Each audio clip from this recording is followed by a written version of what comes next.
UP budget को लेकर आप सपा विधायक अतुल प्रधान ने कहा, हर कोई एक बेहतर बजट की उम्मीद करता है। मेरा मानना है कि बीजेपी की भाषा सिर्फ अमीरों को बढ़ावा देती है और बाकी किसी के लिए कुछ नहीं करती। बजट में सब लोग उम्मीद करते हैं कि बजट बेहतर हो, और मैं समझता हूँ जो भारतीय जनता पार्टी के लोगों की भाषा है और जो उनकी भाषा शैली है, उसमें अमीरों को बढ़ावा देने के अलावा कुछ है नहीं। पहला बजट खर्च कर नहीं पाए, और जब पहला बजट खर्च नहीं कर पाए और बात कर रहे हैं अब बजट की 8 लाख करोड़ का बजट लेके आ रहे हैं, बहुत बड़ा बजट होके आ रहा है। जब पहला 40 से 50% पैसा खर्च ही नहीं किया, तो अब ये जो बजट भारी भी लेके आएंगे, बड़ा भी लेके आएंगे, मुझे नहीं लगता। जैसा अभी खैर बजट आएगा उसके बाद हम लोग अपनी प्रतिक्रियाएं देंगे। ये जो मुख्यमंत्री जी बोल रहे थे परसों सदन में खड़े होकर, तो क्या बात बोल रहे थे आप बताओ, जो उन्होंने अपनी फेसबुक पर भी डाला माननीय मुख्यमंत्री जी ने। मैं समझता हूँ इतने बड़े पद और ओहदे पर बैठकर इस तरह के शब्दों का इस्तेमाल अच्छा नहीं है, और दोहरे चरित्र की बात कर रहे थे दूसरे दल की, लेकिन मैं समझता हूँ भारतीय जनता पार्टी से ज्यादा दोहरे चरित्र का कोई दूसरा नहीं हो सकता। देखिए, उम्मीद तो इन्होंने कुछ दिन पहले तोड़ दी गन्ना किसानों की, लेकिन आप अगर इनका चाल चरित्र और जबान देखेंगे तो इनकी किसी बात पर भरोसा नहीं किया जा सकता। हमेशा झूठ बोलना, झूठ का प्रचार करना, दूसरे के लिए अपशब्द बोलना, ऐसी ऐसी बातों का इस्तेमाल करना जिससे दिल तो दुखे ही दुखे। और इसके साथ साथ ये जो बात करते थे 40 लाख करोड़ के इन्वेस्टमेंट की बात करते थे कि एमयू साइन किए हैं,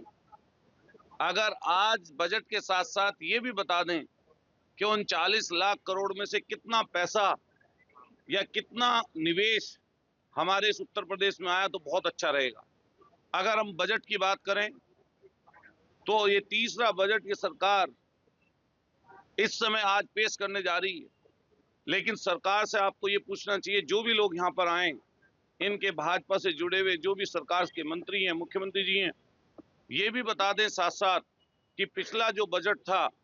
उसको कितना खर्च कर पाए। आंकड़ों के हिसाब से अगर देखें तो लगभग 40 से 45% ऐसा बजट है जो इन्होंने अभी खर्च नहीं किया। अन्य अन्य विभागों में देखिए, कोई भी बड़ा विभाग, स्वास्थ्य विभाग हो, शिक्षा विभाग हो, पीडब्ल्यूडी विभाग हो, और जहां पर भी इनको पैसा खर्च करना था,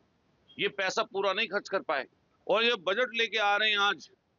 मुझे लगता है कि उम्मीद लोगों को ऐसी सरकार से कुछ नहीं हो सकती, लेकिन हर साल 1 लाख करोड़ रुपया बढ़ा देते हैं, लेकिन जब जमीन पर देखते हैं तो जमीन पर कुछ नजर नहीं आता। लेकिन मैं एक बात आपके माध्यम से कहना चाहूंगा, माननीय मुख्यमंत्री जी ने अभी समाजवादियों के दोहरे चरित्र की बात की। हम पूछना चाहते हैं उनसे कि दोहरा चरित्र किसका है,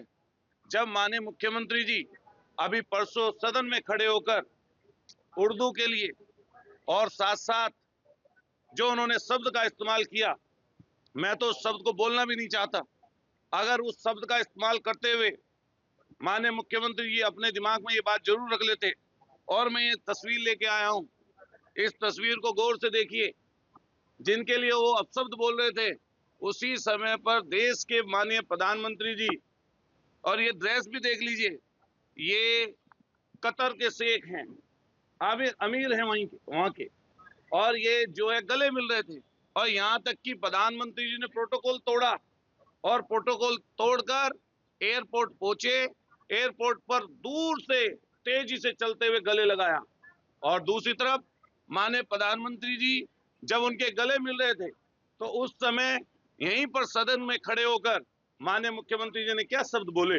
ये सब ने सुना होगा। जिससे किसी की भावनाएं दुखती हों, जिससे किसी की सबसे भावनाएं आहत होती हों, ऐसे सब इतने बड़े पद और ओहदे पर बैठकर नहीं बोलने चाहिए। और जहां तक दोहरे चरित्र की बात है, दोहरे चरित्र में भाजपा से बड़ा सानी कोई नहीं है। अगर सबसे बड़े दोहरे चरित्र के कोई लोग हैं तो भारतीय जनता पार्टी के लोग हैं।